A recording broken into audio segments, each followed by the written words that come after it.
Hindi pa man din tuluyang nakababangon mula sa magnitude 6.9 na lindol. Halos 2 linggo pa lang ang nakalipas, muli na namang niyanig ng isang magnitude 5.8 na lindol ang Bogo City, Cebu. Naroon si News 5 Visayas correspondent John Aroa para nga sa update. John, kamusta na ang mga residente dyan? Ang linggo pa lang matapos ang magnitude 6.9 na lindol, muli na namang niyanig ang Bogo City sa Cebu ng isang magnitude 5.8 kaninang madaling araw. Naramdaman ang lakas nito hanggang sa Cebu City. Sa kuha ng CCTV na ito, pasado 1:00 kaninang madaling araw, makikita ang malakas na pagyanig na tumagal din ng ilang segundo. Dinig din ang pagkalansing ng mga yero at bakal. Sa isa pang CCTV, makikita rin ang malakas na pag-uga ng bakuran sa isang bahay. Natumba ang ilang mga lalagyan ng tubig sa lakas ng yanig. Sa downtown ng Cebu City, nagsiputukan itong mga linya ng kuryente matapos ang lindol. Sa kuwang ito naman sa IT Park sa Cebu na tinaguriang call center capital ng syudad, nagsilabasan muna sa kanilang mga gusali ang mga ahente dahil sa lindol. Habang sa isang ospital naman sa Cebu City, mabilisang inilikas ang lahat ng mga pasyente at empleyado mula sa gusali. Sa labas lang muna sila ng ospital dahil sa posibleng aftershocks.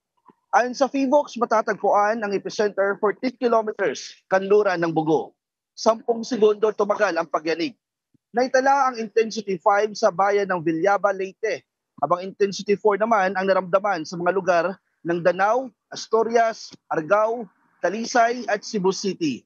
Yet din sa ilang bahagi ng Leyte tulad ng Isabel, Ilungos, Ormoc City, Abuyog at Hinunangan sa Southern Leyte.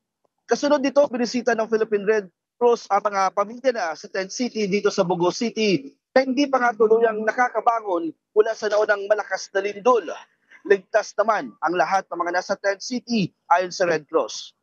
Niki, pinayuhan ng ang mga residente at mga opisyal ng barangay na manatiling alerto at sundin ang mga paalala ng Cebu City at Provincial Disaster Reduction Management Office sa posibleng pagkakaroon ng mga aftershocks. Niki. John, kumusta ba ang istruktura? May dagdag bang mga pinsala lalo na dun sa malalaking mga building at mga simbahan dyan? Isa ay sinagawang initial assessment ng lokal na pamahalaan ng Cebu. Wala pa silang naitalang mga pinsala sa naturang pagyanig na umabot sa 5.8 magnitude na lindol kaninang madaling araw. Ngunit may mga nai-report na mga nag-panic attack mga tapos nga itong lindol sa dito sa northern part ng Cebu at naramdaman naman sa ilang karatig na bayan. Nikki.